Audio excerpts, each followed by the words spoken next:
Good segue. A team that is pretty used to winning every year, every week.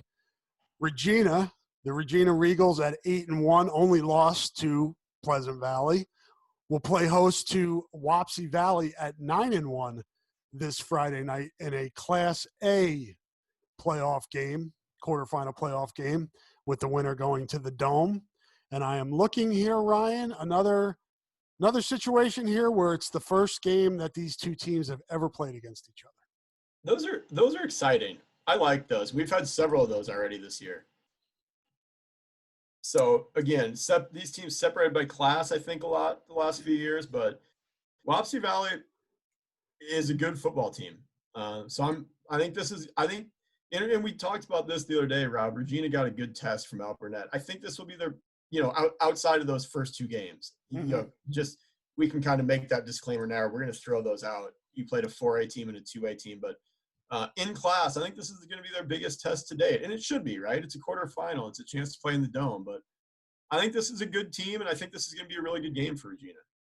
Yeah, this team, Wapsie Valley, beat a good Lisbon team last week, 15-8, and that is a Lisbon team that Regina beat at the end of September, 56-26. So common opponent there, but as we've discussed, not only on this podcast, but podcast previous to this one, it's a quarterfinal playoff game, and those games that you played earlier in the season really don't matter at this point. Yep, and you look at Wapsie Valley again. You talked about the. I'm counting now. You can probably see my lips moving. That's how bad I am at counting.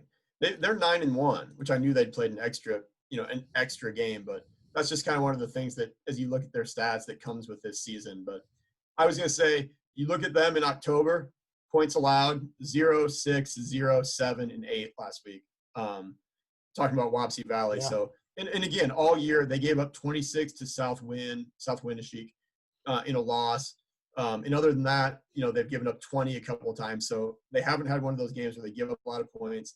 They've given up basically nothing over the last month, in what's been a 5-game winning streak for them. So they're going to play good defense.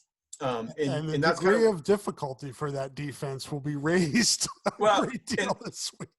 I was just going to say, they're going to get stressed like they haven't been stressed before. We've actually talked about that quite a bit with Regina, Rob.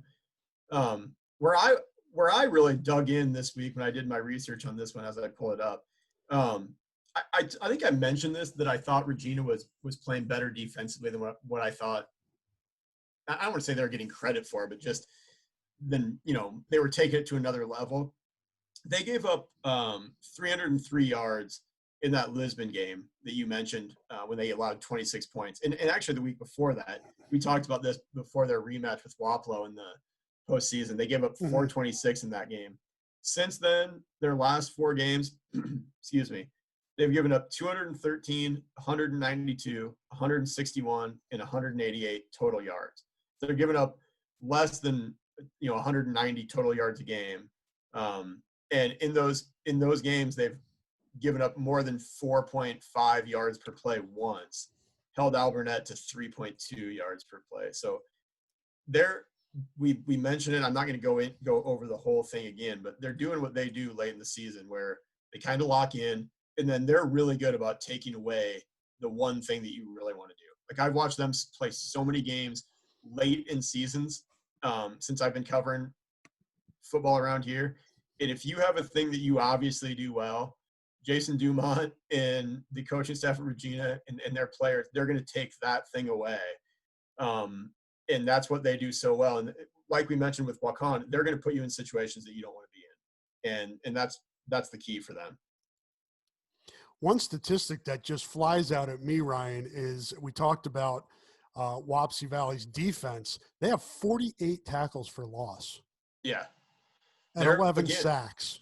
Again, I think they're in that same, and it's the same thing you mentioned. Excuse me. It's the same thing you mentioned about Wakan. Again, they've forced 21 turnovers too, 12 interceptions, 9 fumble recoveries. So those things kind of go hand in hand in high school football. When you can cause that chaos, when you can get pressure on the quarterback, when you can make guys make tough decisions with the ball, that's when you're going to create some of those turnovers. And that's going to be big, obviously, but that's going to be big when you have a team that's that good at forcing turnovers, because that's what they want to do. And really, I don't want to say that that's, I don't want to say that the only way Regina can be beaten is if they beat themselves. But with how good they are on offense, you're probably going to need to take the ball away from them a couple times. Mm-hmm. I'm just being realistic. I mean, you're not going to – it's not one of those teams that you're going to sit there and play base defense against and see if you can get a couple stops. Right. You're going to have to take some chances. You're probably going to have to, either force some negative yardage plays that result in, real long situations, some sacks, or force some turnovers. I mean, that's probably what you're going to have to do to beat them. Similar, pretty balanced offensively, both of these teams. Senior quarterbacks, senior running backs, senior receivers. A lot of similarities there when you look at, the guys that stand out on each side. We mentioned the in-class games for Regina, at least statistically. I'm not going to act like I'm an expert. I haven't seen Wapsie Valley at all the last couple of years. But they have a quarterback that has really good statistics. They at least in class, they haven't seen a team that's had this type of success throwing the ball all year. Their quarterback, over 1,500 yards passing, 25 touchdowns and 2 INTs, Rob. They have a 1,200-yard rusher too. But the thing that usually tells you at smaller schools what type of a passing offense they have is if they have multiple guys with good statistics. And it's not just, either a guy that runs a lot of go routes or a guy that they throw a lot of short screens to that makes people miss, just an exceptional athlete. And they have 3 guys with good stats, 2 guys with really good stats. Tyler Ott with, he's almost at 500 yards and 7 touchdowns. And then Blade Bellis is at 32 grabs for almost 600 yards and 12 TDs. And then they have another guy with 13 for 203. That's their back. So that tells you that they've got some good concepts, some good routes in the tree, and that they're doing more than just, chucking the ball around. So that's a different test for this Regina defense. Obviously, their front 7 has been really good at taking the run away from some of these teams that want to run the ball, but probably a little bit different look for them. Now, obviously, we've talked about this. They've got athletes in the back end, Alec Wick, Levi Quinlan, guys like that. So a little bit of a different challenge for Regina this week, but the way they're playing defensively right now, I think that's a huge key for them. Is you don't have to get a ton of stops when you have some of those guys I mentioned that I just mentioned playing offense for you too. Should be a good one, Ryan, and that is 7:00 Friday night, November the 6th, out at Regina.